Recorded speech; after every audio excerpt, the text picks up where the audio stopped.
O empresário espanhol assegura ao Presidente da República que pretende criar um campo agrícola nos setores de que vive. Governo e parceiros de desenvolvimento estão preocupados com a situação das meninas no país. Atualize-se diariamente durante o telejornal na televisão da Guiné-Bissau. O Presidente da República, Marciso Coimbalo, iniciou hoje as suas audiências com a Câmara de Comércio, Indústria, Agricultura e Serviços. O chefe de Estado abordou com a delegação dos empresários questões ligadas à subida de preços no mercado. A subida exorbitante dos preços de bens da primeira necessidade nos mercados da Guiné-Bissau foi assunto que dominou a audiência que o general Umaru Sissoko Embalo, presidente da República, concedeu à delegação da Câmara do Comércio, Indústria, Agricultura e Serviços, chefiada pelo seu presidente Mama Samba Embalo. O secretário-geral da CCIAS foi quem explicou os pormenores do encontro com o chefe do Estado guineense. A direção da Câmara teve um encontro com a Sua Excelência, Sr. Presidente da República, como de costume, sempre quando há grandes assuntos nacionais. Neste momento temos grandes assuntos ligados à questão do aumento do preço dos produtos da primeira necessidade e também a segunda questão é a questão da castanha caju. Neste momento temos quase 135 toneladas de castanha que não tem contrato para escoamento. São duas questões que levantamos. A primeira questão ligada à subida dos preços, o Presidente acha que é melhor convidarmos a concertação social. Temos um espaço, que é da concertação social, em que faz parte o setor privado e o sindicato, para discutirmos, para ver como é que vamos resolver o problema nacional. A segunda questão, e o Presidente também quer reunir com os ministros da área econômica para vermos como é que vamos tratar a questão do escoamento de castanha. Porque estão a ver neste momento na televisão que alguns operadores têm grandes problemas. E temos também o problema de Maersk, a questão do escoamento. Há muitos problemas do setor privado. Para isso é que eu discuti um problema. O Presidente está sensível para ver se vai ajudar o setor privado. A delegação da CCIAS integrou ainda outros membros da direção daquela organização de empresários guineenses. O chefe de Estado, Marciso Coimbalo, recebeu em audiência uma delegação do Partido da Renovação Social. A mesma foi chefiada pelo seu presidente em exercício, Fernando Dias. A delegação do Partido da Renovação Social atesta que o presidente em exercício, Fernando Dias, foi recebida em audiência pelo presidente da Guiné-Bissau, o general de exército Umaru Sissoko Embalo. O conteúdo da audiência foi explicado aos jornalistas pelo próprio presidente do partido de Milho e Arroz. Temos aqui uma delegação do PRS, como podem constatar. O Presidente da República nos convocou para um encontro de trabalho. Como sabem, ele é o Presidente da República. Nós temos várias situações que estão a decorrer no país, então ele acha que é bom termos um encontro para debatermos de forma ampla, analisando certas situações pontuais e nós, felizmente, demos o nosso ponto de vista em relação àquilo que deve ser feito para o bem-estar da Guiné-Bissau. Vamos a tentar desenhar como é que é possível ter soluções sobre certos problemas que estão a decorrer no país. Como sabe, o Presidente da República é garante de paz e estabilidade. Estando incomodado com alguns assuntos pontuais, é normal que nos tenham convidado para debatermos. É só isto. Ainda é prematuro conhecer qual é a nossa posição e o assunto em concreto. Assistiram à audiência altos dirigentes do PRS e os membros do gabinete do presidente Sissoko Embalo. O presidente guineense manteve um encontro de trabalho com o representante especial do secretário-geral das Nações Unidas para a África Ocidental e o Sahel. A audiência aconteceu enquanto presidente em exercício da Conferência de Chefes de Estado e de Governo da CEDEAO. O encontro de trabalho entre o representante especial do secretário-geral da ONU e o presidente guineense Umaru Sissoko Embalo foi no quadro da presidência em exercício da Conferência dos Chefes de Estado e de Governo da CEDEAO, presidida atualmente pelo general de exército Umaru Sissoko Embalo, chefe de Estado da Guiné-Bissau. Mahamat Saleh Anadif fala do conteúdo do encontro. O presidente Embalo é presidente em exercício da CEDEAO. O presidente da República da Guiné-Bissau, ao mesmo tempo, presidente em exercício da CEDEAO, da autoridade da CEDEAO. Então, faço consultas nesse sentido, no que diz respeito às os trabalhos que estão a ser feitos ao nível da CEDEAO, com referência às transições, países em transição, o Mali, Burkina Faso e também a Guiné. Então, como já fizeram uma visita de uma delegação no Burkina Faso, tem vindo para tratar com o presidente da República e o presidente da instituição da CEDEAO para ver quais são os desafios, o progresso que está a ser feito e de que maneira também as Nações Unidas podem ajudar a facilitar o processo da transição destes países. Jean Kipela, representante da Organização Mundial de Saúde na Guiné-Bissau, integrava a delegação das Nações Unidas no encontro com o presidente Embalo. Um empresário espanhol manifestou a disponibilidade de investir no setor da agricultura na Guiné-Bissau. O desejo foi manifestado ao presidente da República, o Narciso Coimbalo, com algumas localidades já portanto, identificadas, como é o caso de Quebo ou Buba.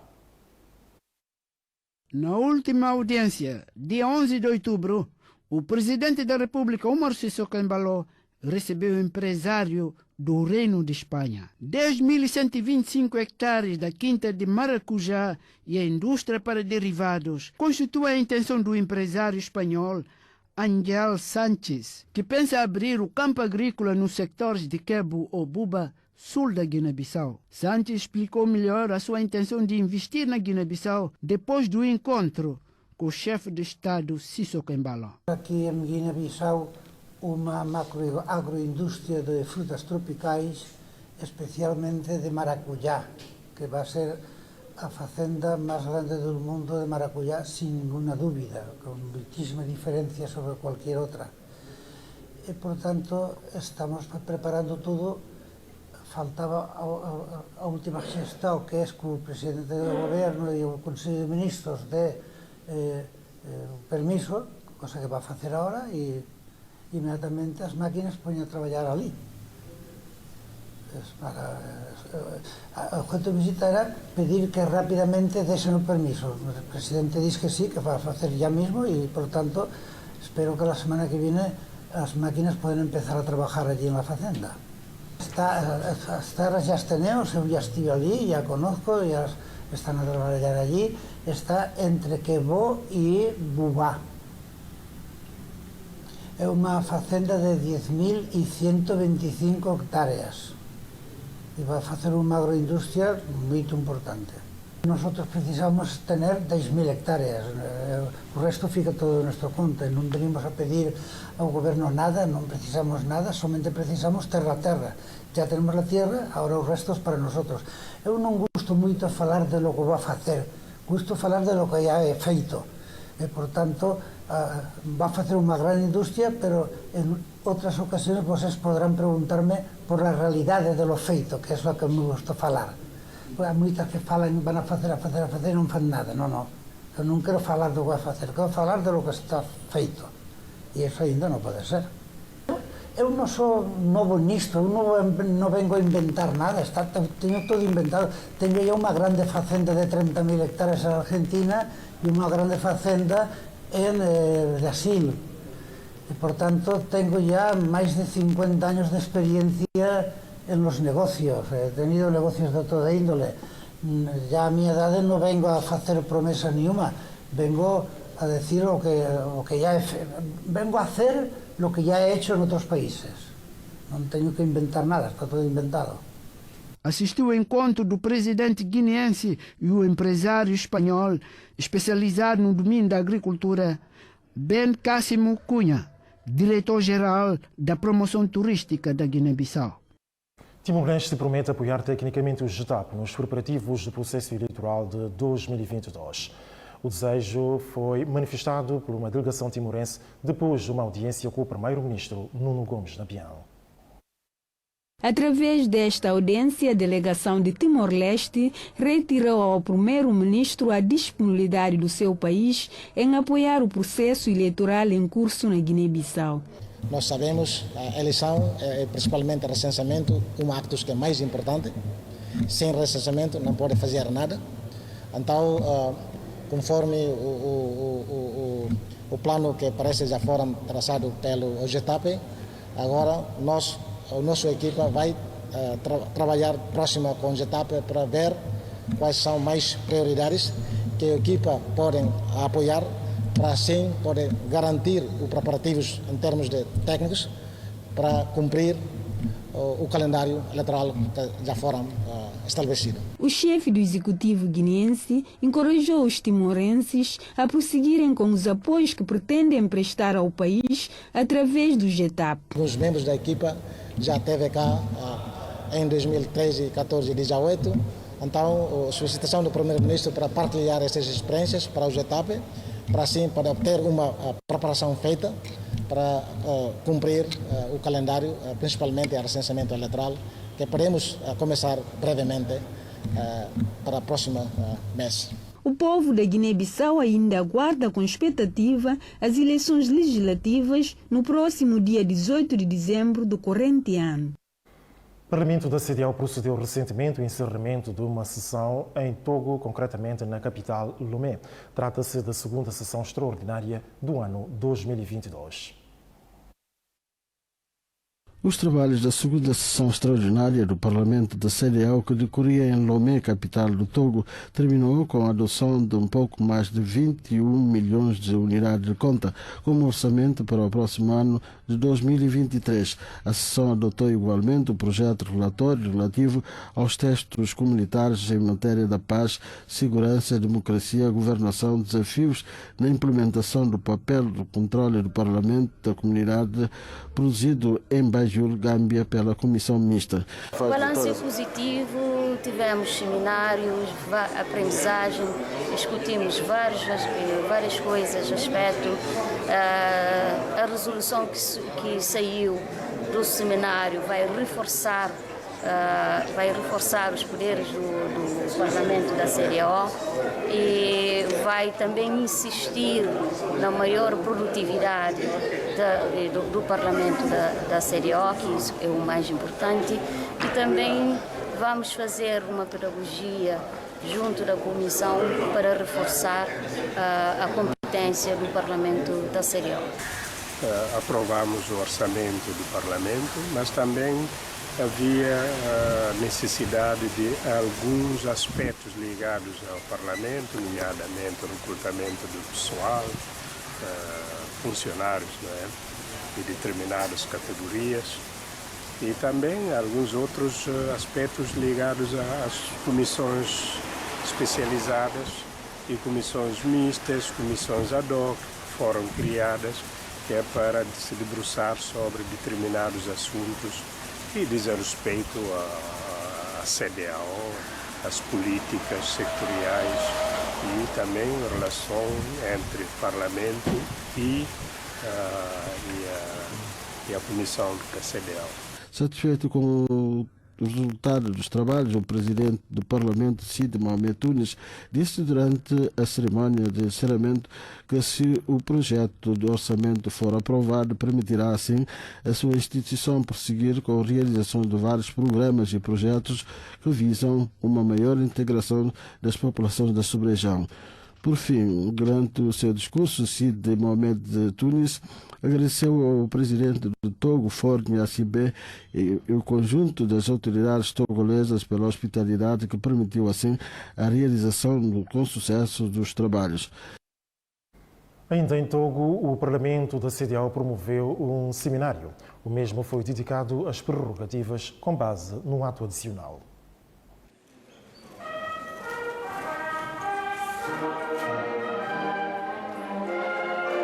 Os deputados do Parlamento da Comunidade Econômica dos Estados da África Ocidental, CDAO, realizaram na semana passada, em Lomé, capital do Togo, discussões sobre a aplicação do ato adicional relativo ao reforço de prerrogativas com vista à reestruturação da Comissão da CDAO. Nossa comunidade econômica, os países da África Ocidental, que deem o poder ao Parlamento, como que se verifica nos parlamentos nacionais. Porque um deputado nos parlamentos nacionais, quase todos os deputados, em todos os países da comunidade, têm o poder de legislar, têm o poder de fiscalização do governo, ao passo que aqui nessa comunidade nós não temos nem sequer o poder, simplesmente somos um órgão consultivo. Quando temos aquilo que nós entendemos que é necessário, é importante que a comissão se faz, a comissão às vezes pode ou não fazer aquilo que nós pedimos. Sob as orientações do seu presidente, o presidente do Parlamento Comunitário, Cid Maomé Tunis, animados por SPER na matéria, os parlamentares analisaram temas ligados à operacionalização de novas reformas institucionais que visam a aplicação do mandato do Parlamento e a cooperação internacional. Há essa situação de certo conflito, digamos assim, de funções e que leva até certo ponto uma promiscuidade e que não facilita esse relacionamento e colaboração institucional entre o Parlamento e a Comissão. Mas estamos a avançar aos poucos porque também foi só em 2016 que foi aprovado esse ato adicional que reforça as competências do Parlamento da CDAO, mas certamente que vamos aos poucos e também poderemos chegar ao ponto a que chegaram, por exemplo, os parlamentos da África Oriental, também da União Europeia, que tem um parlamento já com poderes de legislar mesmo e de fiscalizar a ação do Executivo. Ainda durante os 2 dias do trabalho, os deputados analisaram, entre outros temas, o papel do Parlamento da CDAO e a democratização do processo de integração regional conforme as suas prerrogativas com base no ato adicional.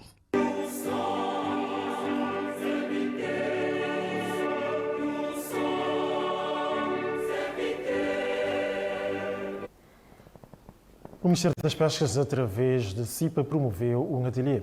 Em abordagens tiveram desafios socioeconómicos de pequenos pelágicos na Guiné-Bissau. O presente encontro é organizado pelo Centro de Investigação Pesqueira Aplicada numa parceria com a Agripau, uma organização subregional visando a melhorar a contribuição dos recursos halieúticos no desenvolvimento sustentável, a segurança alimentar das populações e a redução da pobreza em África Ocidental.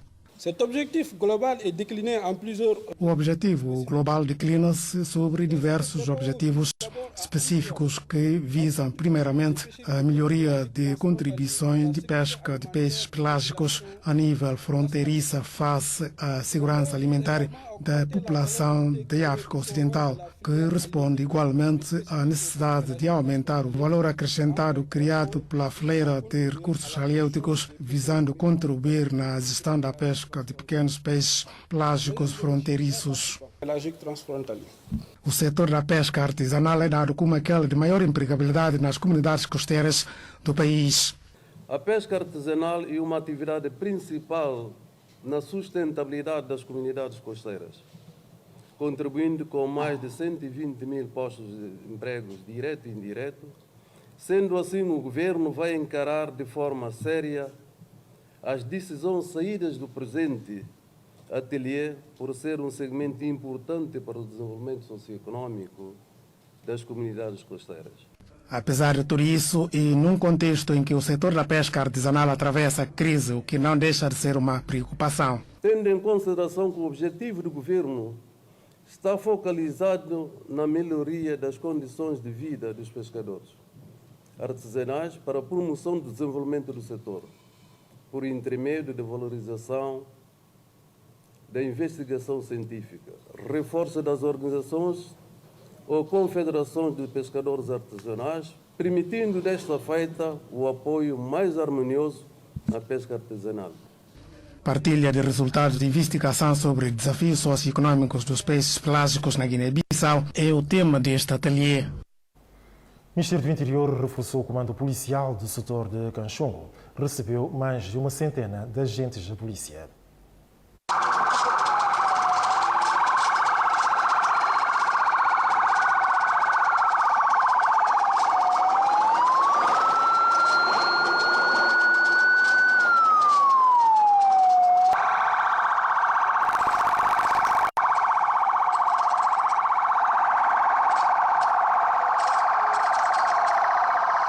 Trata-se da chegada de um grupo de 100 policiais à cidade de Canchongo para reforçar o comando local. A A decisão do ministro do Interior vem na sequência das denúncias da população local sobre o aumento da criminalidade nos últimos tempos naquela zona norte do país.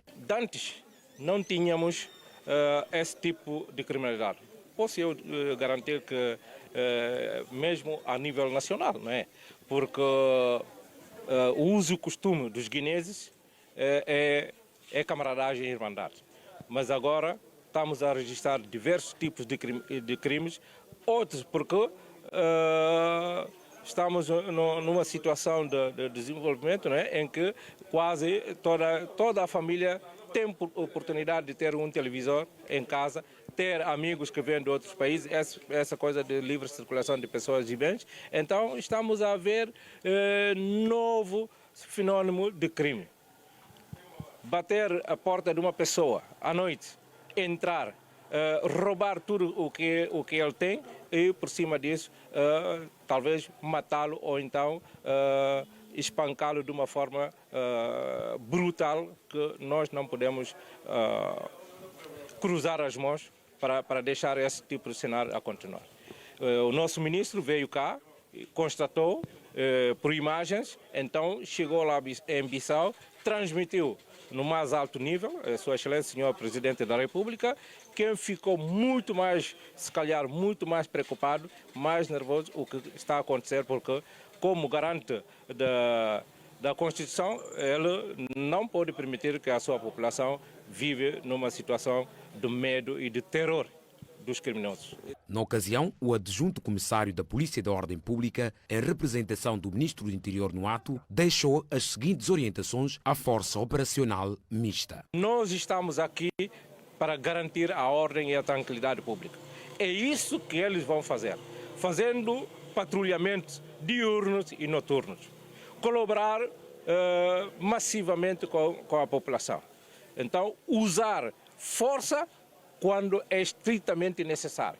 Quando não podem agir fora do limite, o limite normal da atuação policial. Isso quer dizer que, se não há necessidade de usar a força, não devem usar a força. Mas, se a situação impõe o uso da força, tem que usar a força, mas que a força seja proporcional. Aos populares, Salvador Soares pediu a máxima colaboração no sentido de pôr cobro às criminalidades.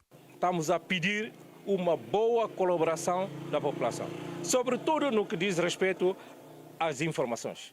Quem tiver qualquer tipo de informação, imediatamente que faz chegar à esquadra da Polícia de Canchungo a força da intervenção rápida que está aqui em Canchungo, assim como os oficiais superiores da Guarda, da Forças Armadas e da Polícia que vão ficar aqui, vão criar um comando conjunto para ver se vamos estancar de vez essa situação dos malfeitores. Integraram esse grupo da Força Operacional Mista a Polícia da Ordem Pública, Guarda Nacional e a Polícia de Intervenção Rápida. Serviço do Cofre da Justiça passa a funcionar num novo edifício em Bissau. A inauguração foi realizada hoje.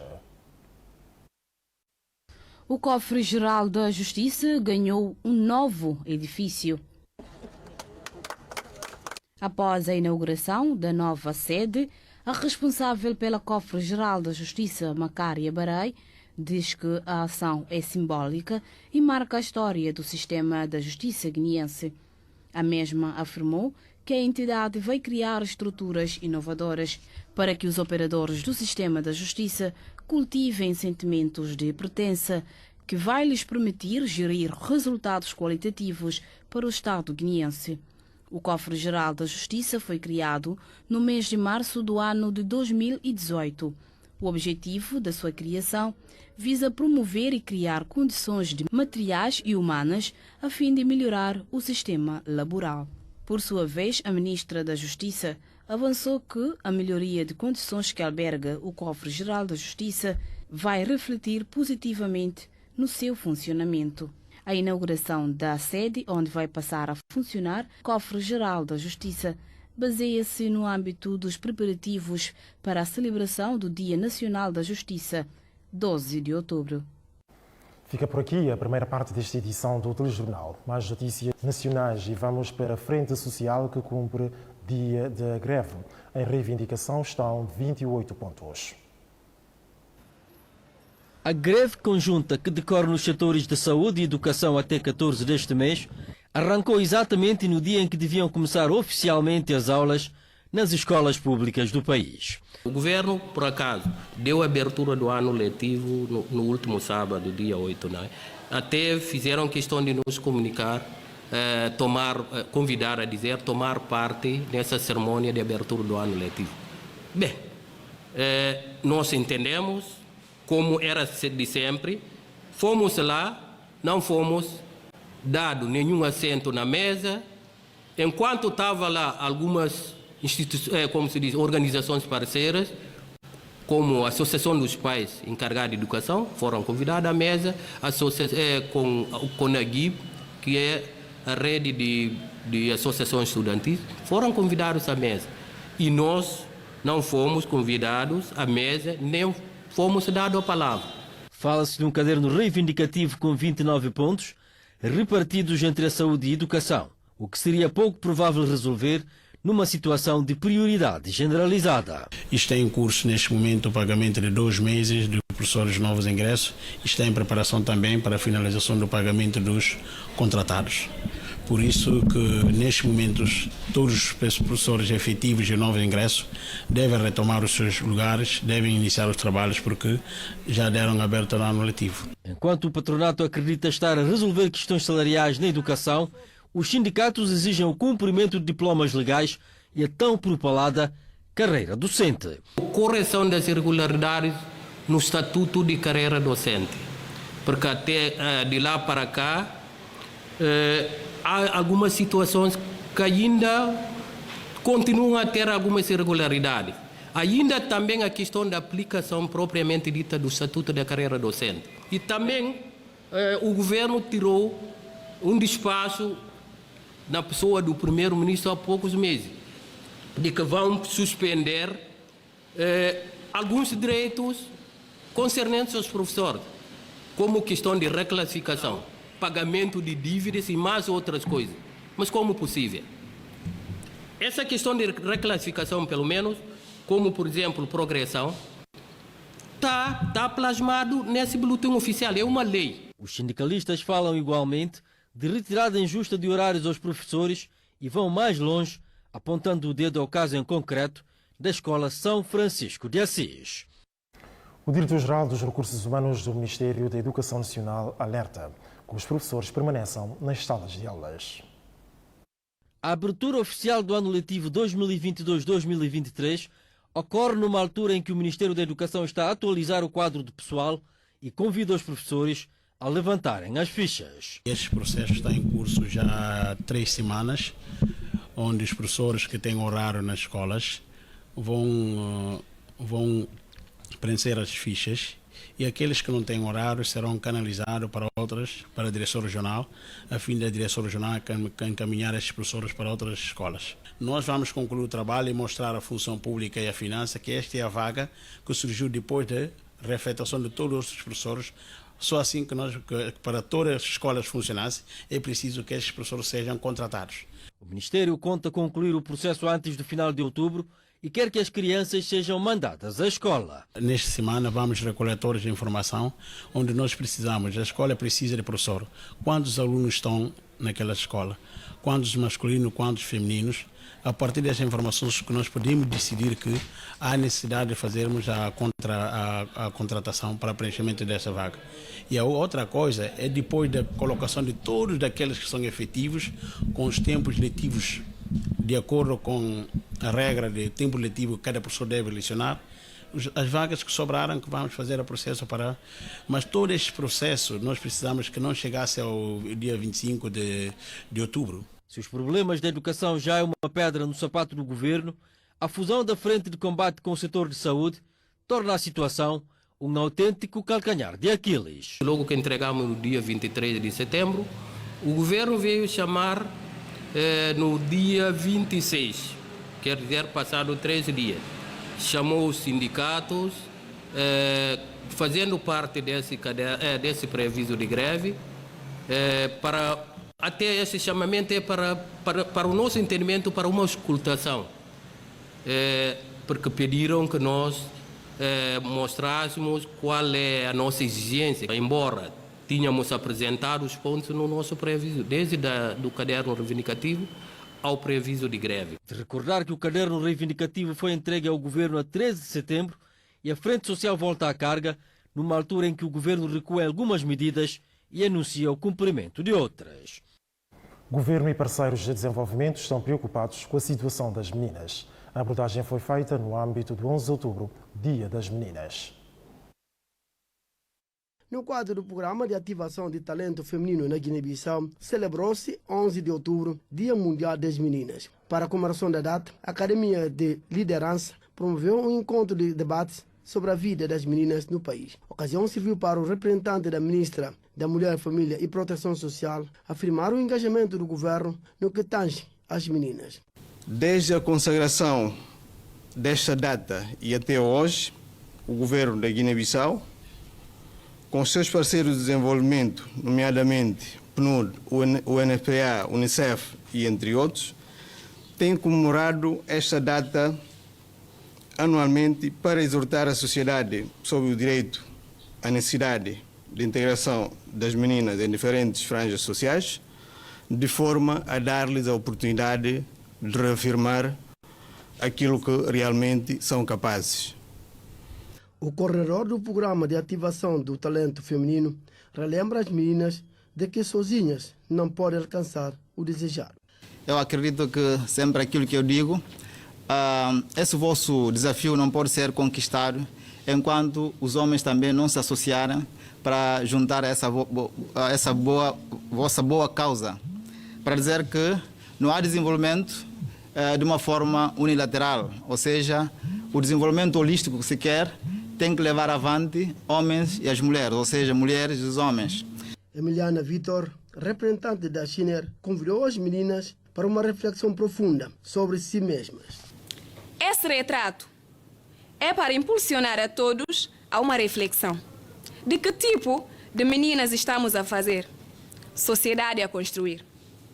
E o resultado do nosso trabalho de base na vida adulta das meninas e mulheres. Investir nas meninas é apostar no desenvolvimento a longo prazo.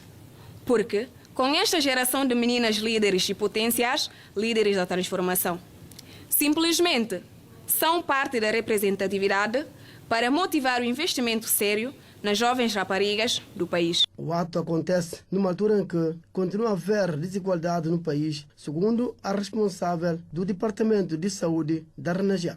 Porém, estas celebrações acontecem num momento particular do nosso país, no que diz respeito à promoção da igualdade entre gêneros. Não constitui segredo que na Guiné-Bissau ainda persistem enormes desafios na matéria de promoção de igualdade de gênero, condicionados sobretudo por obstáculos legislativos, culturais e falta de políticas públicas concretas voltadas à promoção da igualdade e equidade de gênero. O Programa das Nações Unidas para o Desenvolvimento, que marcou presença no ato, quer a mudança de paradigma sobre a questão das meninas. O secretário-geral das Nações Unidas, António Guterres, chama a atenção sobre como a violência nas meninas coloca em perigo a sua saúde. Ele menciona que o desenvolvimento sustentável exige plenos direitos humanos para todas as mulheres e meninas e apela à criação de dinâmicas positivas para erradicar a violência dos direitos das meninas.